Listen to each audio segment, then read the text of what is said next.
સરકારના કર્મચારીઓ સામે મોટા મોટા ભ્રષ્ટાચારના આરોપ જોવા મળી રહ્યા છે।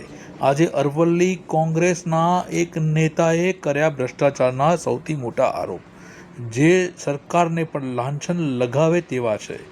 જો કે લાગ્યા છે સૌથી મોટા આરોપ। થોડા સમય પહેલાં તમે ગુજરાતના એક નાયબ કાર્યપાલક ઇજનેર હતા દાહોદના, ધારસિયાણી કરીને, એમની 400 કરોડની સંપત્તિ ઝડપાઈ હતી। તમે વિચારો, એક નાયબ કાર્યપાલક ઇજનેરની 400 કરોડની સંપત્તિ।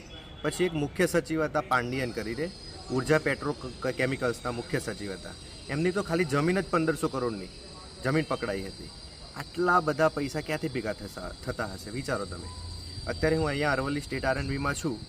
મેં 1 વર્ષથી અહીંના મોડાસા ડિવિઝનના ડી અને એસઓની 1 વર્ષથી લગાતાર મુખ્યમંત્રી, અધિક અગ્ર સચિવ, એમના સેક્રેટરી જૂના AK પટેલ હતા, અત્યારે PR પટેલ, એમને ક્વોલિટી કંટ્રોલમાં KM Patel, JU Gandhi, joint secretary JP મોઢા સુધી વારંવાર રજૂઆતો કરી, લેખિત ને રૂબરૂ।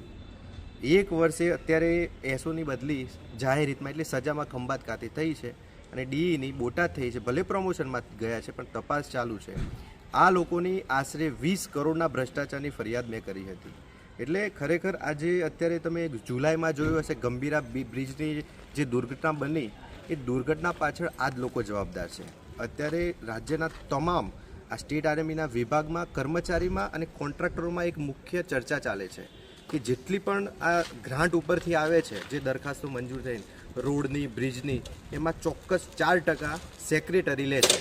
એટલે એક્સિયન ઉપર SC સુપ્રિન્ટેન્ડન્ટ એન્જિનિયર, એના ઉપર CE ચીફ એન્જિનિયર અને ચીફ એન્જિનિયર ઉપર સેક્રેટરી, એટલે સેક્રેટરીથી લઈને છેક નીચે SO સુધી આ ટકાવારીઓને વહીવટો ચાલે છે ને એના પરિણામે બોગસ રોડ બને, બોગસ બ્રિજ બને અને લોકો, સામાન્ય લોકો આનો ભોગ બને છે।